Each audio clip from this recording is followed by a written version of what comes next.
गोष्ट कडू आहे पण सत्य आहे. लोक म्हणतात संघर्ष करा, आम्ही तुमच्या सोबत आहोत. जर खरंच लोक तुमच्या सोबत असते तर संघर्ष करण्याची गरजच पडली नसती. त्यामुळे आपल्या आयुष्यात फक्त त्या लोकांना सोबत ठेवा जे संकटकाळी तुमच्या मदतीला येतील. यश आणि अपयश अशा दोन्ही परिस्थितीमध्ये लोक तुमच्याविषयी बोलतील. यश मिळाले तर प्रेरणेच्या रूपात आणि अपयश मिळाले तर शिक्षेच्या रूपात.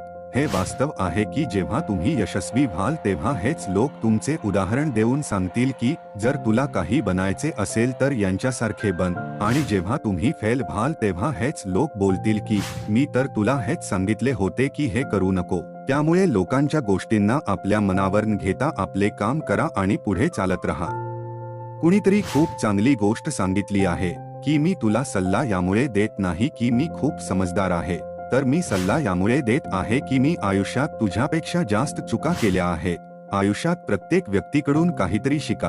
काय माहित आयुष्यात जे तुम्ही केलं नाही ते त्याने केले असेल आणि त्याला तुमच्यापेक्षा जास्त माहिती असेल. त्यामुळे प्रत्येकाकडून शिकले पाहिजे ज्यामुळे आपण जीवनात पुढे जाऊ शकतो. किती विचित्र दुनिया आहे आपली. किती वेगवेगळ्या विचाराचे लोक इथे आहेत. इथे लोक भेटतात कमी आणि डोकावतात जास्त.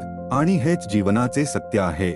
तुमचा शेजारी स्वतःवर आनंदित कमी तर तुमच्यावर दुखी जास्त होतो. त्यामुळे जर आयुष्यात तुमचे काम चांगले असेल तर करत राहा, कारण लोक तुमच्यावर कधीच खुश होणार नाहीत आणि त्यालाच आपण हेटर्स म्हणतो.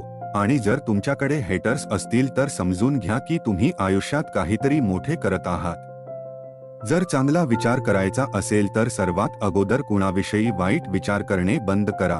आपण जीवनात स्वतःला खूप स्मार्ट समजतो पण आपल्या स्वतःमधीलच चुका आपण काढत नाही. त्यामुळे सर्वप्रथम स्वतःला बरोबर करा आणि त्यानंतर दुसऱ्याविषयी विचार करा. म्हणतात ना की अगोदर आपण सुधरा, जग आपोआप सुधरेल. देवाने प्रत्येकाला एका दुर्मिळ हिऱ्याप्रमाणे बनवले आहे, परंतु चमकतो तोच ज्यावर कोरीव काम केले जाते. प्रत्येकाची समजून घ्यायची आणि विचार करण्याची क्षमता वेगवेगळी असते. प्रत्येकामध्ये काही ना काही वेगळी गोष्ट असते. या जगामध्ये चमकतो तोच जो आपल्यामध्ये आपल्यासारख्या 100 जणांना हरवण्याची हिंमत ठेवतो आणि त्याच व्यक्तीकडे हे जग यशस्वी व्यक्ती म्हणून बघते. साप जर घरात निघाला तर लोक त्याला काठीने मारतात आणि तोच साप जर शिवलिंगावर निघाला तर लोक त्याला देव मानतात. लोक सन्मान तुमचा नाही तर तुमच्या वेळेचा आणि स्थितीचा करतात. त्यामुळे जीवनात एक गोष्ट नेहमी लक्षात ठेवा, तुम्ही जिथे आहात तिथे लोक तुमची व्हॅल्यू करतील आणि जर तुम्ही सर्वात चांगले असाल तर तुमची इज्जत करतील. त्यामुळेच जीवनात स्थान उंच ठेवा. फक्त श्वास चालू असेल तर त्याला आयुष्य म्हणत नाही, तर डोळ्यामध्ये स्वप्ने आणि उम्मीद असली पाहिजे.